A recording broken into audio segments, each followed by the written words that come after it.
Federal agents went into homes in the South Shore area last night, carrying out immigration enforcement. Border Patrol officials As a result of this investigation and thousands of investigative hours, we made 51 arrests. We charged 10 with racketeering. There were 78 pounds of meth seized, 14.55 pounds of fentanyl, enough, as you can see, to kill 3,300,000. Tonight, federal agents have raided a Chicago estate. What they found underground has shaken 3 agencies. 4:47 a.m., Chicago, Illinois. The city is silent. The temperature sits at 19 degrees. Ice coats the sidewalks of Lincoln Park's most exclusive residential block. No civilians are awake. But beneath the frozen streets, 72 federal agents are already in position. They've been watching this address for 14 months.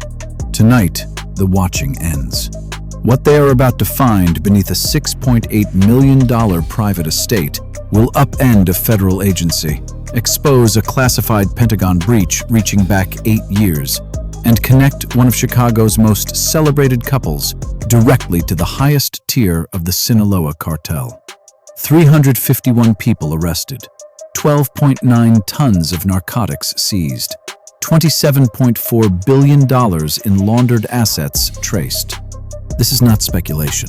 This is the record. Let me show you what was hiding beneath the surface of this city. If you want the full truth on this story, hit like right now so it reaches more people who need to see this. Marcus Caldwell, 52, held a Level 3 Department of Defense security clearance for 11 consecutive years. His firm, Caldwell Strategic Consultants, LLC, maintained contracts with the Pentagon's Defense Intelligence Agency valued at over $340 million. On paper, he was a patriot, a veteran, a donor to 17 civic organizations across Cook County. Vivian Caldwell, 49, served as Deputy Director of Chicago's Office of Budget and Management. She controlled the allocation of $1.2 billion in municipal contracts. She sat on the board of 3 federally regulated financial institutions. Together, they were photographed at mayoral galas, Senate fundraisers, and charity drives for Chicago's South Side youth programs. They were untouchable, or so they believed. The investigation did not begin with Marcus or Vivian. It began with a missing asset courier named Dario Espinoza, 34, found unresponsive in a Phoenix, Arizona storage facility on March 11, 2022. Espinoza had no criminal record, but the facility he died in contained 43 separate ledger documents, coded, encrypted, linked to shell companies registered in the Cayman Islands, Panama City, and Guadalajara, Mexico. ICE, Homeland Security investigations out of the Chicago field office, flagged one shell company immediately, Lakeview Capital Preservation Partners, LLC. That company traced back to a trust registered in the name of Vivian Caldwell's elder sister in Wilmington, Delaware. From that single thread, everything began to unravel. Agents spent 8 months in surveillance. Thermal imaging recorded 47 late-night entries into the Caldwell estate on North Cleveland Avenue. Surveillance captured encrypted satellite phone signals originating from inside the home 14 times between June and October 2022. On November 3rd, a confidential informant embedded within a Chicago-based Sinaloa distribution network confirmed what agents had only theorized. Marcus Caldwell was not a cartel associate. He was a cartel architect. He had been providing the Sinaloa Cartel's Financial Infrastructure Division with classified Pentagon logistics data, shipping routes, federal seizure schedules, and border checkpoint protocols since 2016. That data had allowed Sinaloa to move narcotics across 11 U.S. cities virtually undetected for 6 consecutive years. Type yes if you believe people in positions of public trust must be held accountable. No exceptions. The order came at 3:30 a.m. on January 19, 2023. A joint task force comprised of FBI Hostage Rescue Team, ICE HSI Chicago, DEA tactical units and U.S. Marshals Service confirmed operational clearance.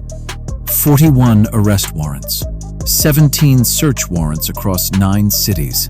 Maps displayed in the Joint Operations Center at the Dirksen Federal Building showed red markers across Chicago, Phoenix, Culiacan, Houston, and 2 locations in Tijuana, Mexico.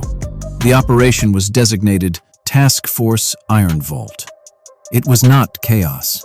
It was precision. At 4:51 a.m., the battering ram struck the front entrance of 2417 North Cleveland Avenue. Flashbang devices discharged in the East Corridor. Engines roared as 3 tactical vehicles sealed both exits on the adjacent alley. Marcus Caldwell was apprehended on the 2nd floor. He offered no resistance.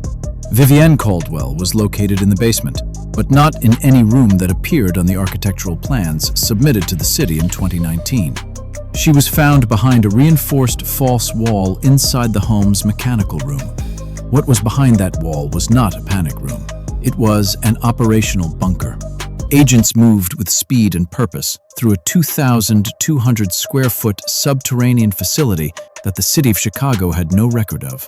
K-9 units alerted immediately.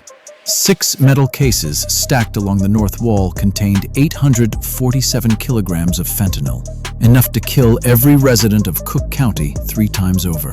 Adjacent shelving held 218 kilograms of heroin and 91 kilograms of methamphetamine. 2 reinforced safes, each requiring biometric access, stood against the southern wall. Agents secured them for forensic processing. In the center of the bunker, a server rack, active, encrypted, running. Comment bunker below if you want to see how deep this network actually goes. What they found next rewrote the scope of the entire investigation. The first safe contained $4.3 million in U.S. currency bundled in vacuum-sealed packages alongside 14 foreign passports bearing identities registered in Colombia, Spain, and the United Arab Emirates. The second safe contained something that froze every agent in the room. 37 physical documents bearing Department of Defense classification headers. Among them, border infrastructure schematics, DEA interdiction schedules for the Southwest Corridor, and 2 documents marked Special Access Program, a classification level above top secret. Records showed Marcus Caldwell had last accessed these documents through Pentagon terminals in September 2021, 4 months after his security clearance was officially listed as suspended. Someone inside the Defense Intelligence Agency had kept his access active. That person had not yet been named in public filings. The server rack yielded 14 terabytes of encrypted communications. NSA forensic analysts required 11 days to partially decrypt the contents. What emerged was an organizational infrastructure connecting 61 individuals across the United States, Mexico, and the United Arab Emirates. Marcus Caldwell's role was designated in Sinaloa's internal documents as El Puente, the bridge. He was not a low-level informant. He was the primary conduit between the Sinaloa Cartel's financial operation and 11 Pentagon-adjacent contractors who had spent years funneling classified federal intelligence directly into cartel hands. The $27.4 billion in assets identified across this network had been laundered through 94 shell corporations, 23 real estate holding entities, and 6 cryptocurrency wallet clusters traced to servers in Dubai and Luxembourg. Vivienne Caldwell's financial records revealed her role in the municipal side of the operation. Between 2018 and 2022, she had directed $112 million in city vendor contracts to 3 companies with no verifiable operational history. All 3 traced back to Lakeview Capital. All 3 were funneling contract payments into Sinaloa's primary money laundering pipeline. Share this video so your community understands what institutional betrayal actually looks like in this country.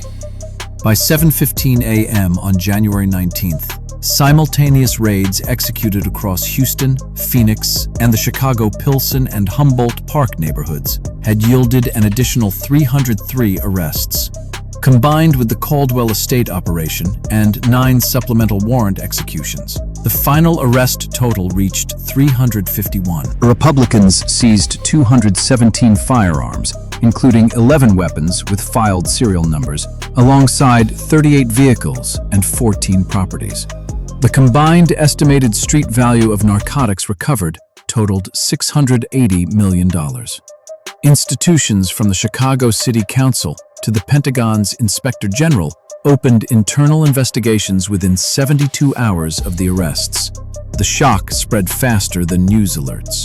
Neighbors on North Cleveland Avenue described Marcus Caldwell as the kind of man who shoveled elderly residents' driveways in winter. Colleagues at the city described Vivian as brilliant, relentless, committed to the public good. That is precisely how systems like this survive, not through recklessness, through credibility, through the architecture of trust that allows a hidden bunker to be built beneath a respectable life while an entire city looks the other way. For years, Marcus and Vivian Caldwell had been living a second life, not a careless one, a calculated one. The line between law and crime had not been crossed accidentally. It had been engineered, maintained, and protected by the very institutions designed to prevent it. That is what makes this case different. The narcotics are recoverable, the money can be traced, but the classified documents that left that bunker and reached Culiacan, Mexico, those cannot be undelivered. The damage to federal border security protocols is still being assessed. The unnamed Pentagon official who kept Marcus Caldwell's access alive remains, as of this recording, unindicted. If this case disturbed you at the level it should, comment the word "bridge" below. If you believe accountability must reach every level of this network, the cartel, the contractors, the officials, hit like right now. Subscribe because this story is not finished. The arrests were made, the bunker was sealed, the documents were recovered, but the full depth of what was compromised is still emerging from those 14 terabytes. This is only the beginning. The fight continues.